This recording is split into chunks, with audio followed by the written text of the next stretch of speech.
بسم اللہ الرحمن الرحیم نحمده ونصلی ونسلم علی رسولنا الکریم اما بعد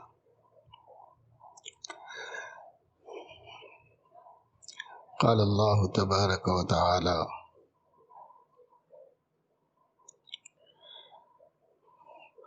والفجر وليال عشر والشفع والوتر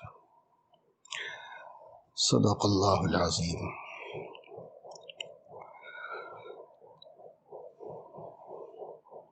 جس طرح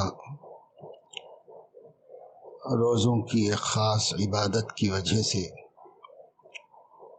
اللہ تعالیٰ کی خاص رحمتوں کا نزول رمضان المبارک کے مہینے میں ہوتا ہے، اسی طرح حج کے خاص عمل کی وجہ سے اللہ تعالیٰ کی خاص رحمتوں کا نزول ذوالحج کے مہینے میں بھی ہوتا ہے۔ حج ہا کے زبر کے ساتھ بھی لغت ہے اور ہا کے زیر کے ساتھ بھی ہے۔ عربی میں ذوالحجہ کہا جاتا ہے۔ قرآن کریم نے بھی زیر کے ساتھ ہی بیان کیا ہے وَلِلَّهِ عَلَى النَّاسِ حِجُّ الْبَيْتِ، اور حج اور حج کا معنی ہے قصد اور ارادے کے۔ کسی بھی قصد کو، کسی بھی ارادے اور نیت کو حج کہا جاتا ہے لغت کے اعتبار سے، لیکن اسلامی اصطلاحات میں اس لفظ کے استعمال کے بعد اس کے معنی اسلام میں متعین ہو گئے اور وہ گویا اسی معنی میں مخصوص ہو گیا، اور وہ ہے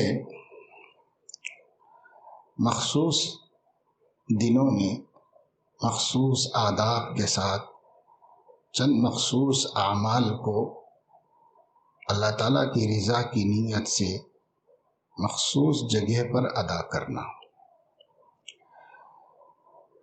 یعنی ایک تو نیت ہے کہ اللہ راضی ہو جائے، دوسرے خاص دن کی شرط ہے، تیسرے خاص مقامات کی شرط ہے، اور چوتھے خاص اعمال کی شرط ہے۔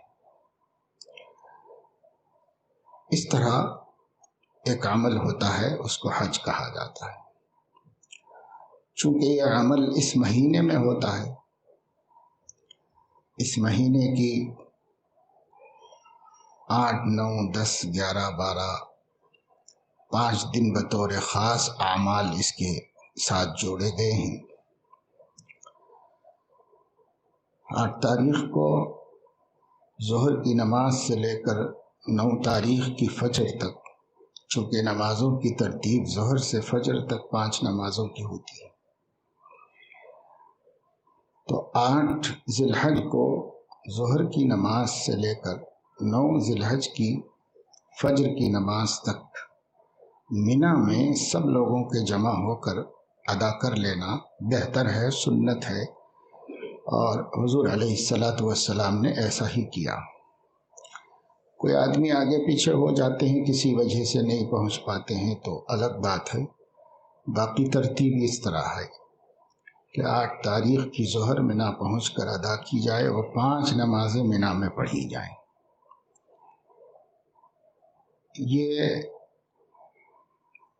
ایک اجتماعی حالت ہے جسے اللہ تبارک و تعالی شانہ نے پسند فرمایا ہے کہ سب لوگ ایک حال میں، ایک کیفیت میں، ایک جگہ اللہ کی بندگی کریں، چھوٹے ہوں یا بڑے، امیر ہوں یا غریب، حاکم ہو یا محکوم، سب وہاں ایک ہی حالت میں اللہ کے سامنے حاضر ہوں۔ پھر فجر کی نماز ادا کر کے 9 تاریخ کو وہاں سے تھوڑا سا فاصلہ طے کر کے عرفات پہنچتے ہیں، جہاں 9 تاریخ کو پورا دن گزار لیا جائے، یہ سب سے بہتر ہے، اور زوال کے بعد سے لے کر کے یوں سمجھیے کہ ظہر کی نماز سے لے کر کے عصر کی نماز 2 نمازیں وہاں پڑھی جاتی ہیں، اور مغرب کی نماز کے وقت تک اللہ تعالیٰ سے دعائیں کی جاتی ہیں۔ وقوف اسی کا نام ہے کہ وہاں ٹھہرے رہنا، جگہ ہی خاص ہے۔ کچھ لوگ علیحدہ وقوف کیے ہوئے تھے سہولت آرام کے لیے یا پتہ نہیں کسی وجہ سے، تو حضور علیہ السلام نے آدمی کو بھیج کر ان لوگوں کو بلوایا اور فرمایا کہ مختلف جگہوں پہ نہیں بلکہ اسی جگہ پر جو ہمارے دادا ابراہیم علیہ السلام سے منقول ہے، ان سے منسوب ہے، کیونکہ یہ دین حنیفی کی یادگار ہے۔ ساری ادائیں سیدنا ابراہیم سیدنا اسماعیل علیہ السلام کی دین حنیفی کی یادگار ہیں، اس وجہ سے اس کے خلاف کرنے کی حضور نے اجازت نہیں دی۔ اسی جگہ پر بلوایا جہاں پر یہ حضرت ابراہیم و اسماعیل علیہ السلام سے منسوب ہو اور ان کی میراث کے طور پر، یعنی اتباع کے لیے۔ لیکن وہاں مغرب پڑھی نہیں جاتی ہے،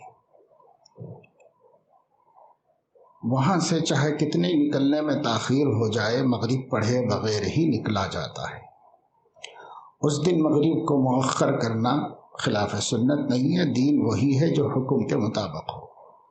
اب چونکہ آج حکم یہی ہے اس لیے دین، کبھی کبھی احکام کی جو تسلسل ہے اس کو بدل کر یہ بتایا جاتا ہے کہ کہیں مسلمان اس رسم ہی کو دین نہ سمجھ لیں، بلکہ دین حکم ہے، اس رسم میں بھی حکم اصل ہے، اس کی روح حکم کی تعمیل ہے، اس لیے کبھی کبھی بدل دیا جاتا ہے، طریقے کو بدل دیا جاتا ہے۔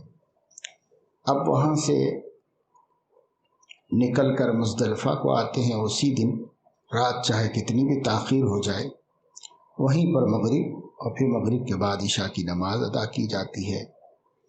وہاں پر ایک پہاڑ ہے جس کو مشعر حرام کہا جاتا ہے، اس کی نسبت سے وہاں مسجد و مشعر الحرام بھی ہے، اور وہاں اللہ کا ذکر کیا جاتا ہے۔